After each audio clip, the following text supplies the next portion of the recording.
తెలంగాణలో governor quota ఎమ్మెల్సీల నియామకంపై high court కీలక తీర్పును వెలువరించింది. గవర్నర్ కోటా ఎమ్మెల్సీల వివాదంలో కోర్టుకెళ్లిన దాసోజు శ్రవణ్, కుర్రా సత్యనారాయణకు ఊరట లభించింది. సిఫార్సు తిరస్కరణలో గవర్నర్ తీరును హైకోర్టు తప్పుపట్టింది. కోదండరాం, అలీఖాన్ నియామకాలను రద్దు చేయడంతో పాటు తిరిగి ప్రక్రియ చేపట్టాలని ఆదేశించింది. గత బీఆర్ఎస్ ప్రభుత్వ హయాంలో దాసోజు శ్రవణ్, సత్యనారాయణ నియామకాలను రద్దు చేయడంపై దాఖలైన పిటిషన్తో పాటు కాంగ్రెస్ ప్రభుత్వం చేపట్టిన నియామకాలపై దాఖలైన మరో పిటిషన్పై విచారణ జరిగింది.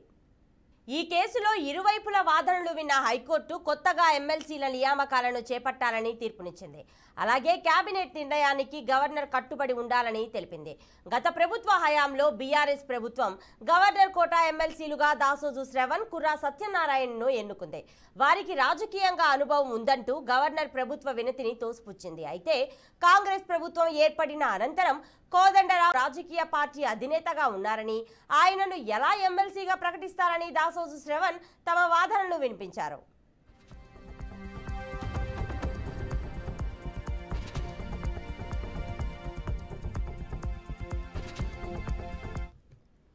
ఇక ఇదే అంశం గురించి పూర్తి సమాచారం మా ప్రతినిధి క్రాంతి అందిస్తారు.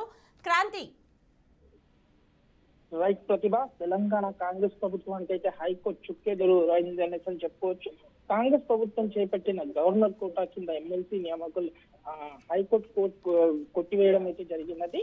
అయితే ప్రభుత్వం సిఫారసుపై ఎమ్మెల్సీలుగా కోదండరాం తో పాటు ఎందుకంటే సత్యనారాయణను గవర్నర్ కోటాలో ఎమ్మెల్సీలుగా నియమించారు. ఎందుకంటే కొత్త ప్రభుత్వం ఏర్పడిన తర్వాత. అయితే గత ప్రభుత్వం ఉన్నప్పుడు మాత్రం ఏదైతే దాసోజు శ్రవణ్ కావచ్చు, అంటే వీళ్ళు హైకోర్టుని ఆశ్రయించారు. ఎందుకనంటే ఈ గవర్నర్ గారు ఏదైతే కోటా కింద ఏది అమలు చేశారో, ఎందుకంటే వీళ్లకు అవగాహన పూర్తిగా ఉంది, అలా గవర్నర్ కి అధికారాలు లేవు అంటూ కూడా దీన్ని మళ్ళీ పరిశీలించాలంటూ హైకోర్టు అయితే ఆదేశాలు ఇవ్వడం జరిగింది. అయితే ఇదే వ్యవహారంపై జనవరి 30న, ఎందుకంటే కొత్త ప్రభుత్వం ఏర్పడిన తర్వాత జనవరి 30న వీళ్ళైతే హైకోర్టుని ఆశ్రయించిన తర్వాత మాత్రం అప్పటి స్టే అయితే విధించింది. అయితే ఈ రోజు వెలుగుతుంది. ఎందుకంటే దీనికి సంబంధించిన ఎమ్మెల్సీ కోటా కిందకు సంబంధించిన మాత్రం హైకోర్టు మాత్రం కీలక నిర్ణయం తీసుకున్నట్లు తెలుస్తుంది. ప్రతిభ.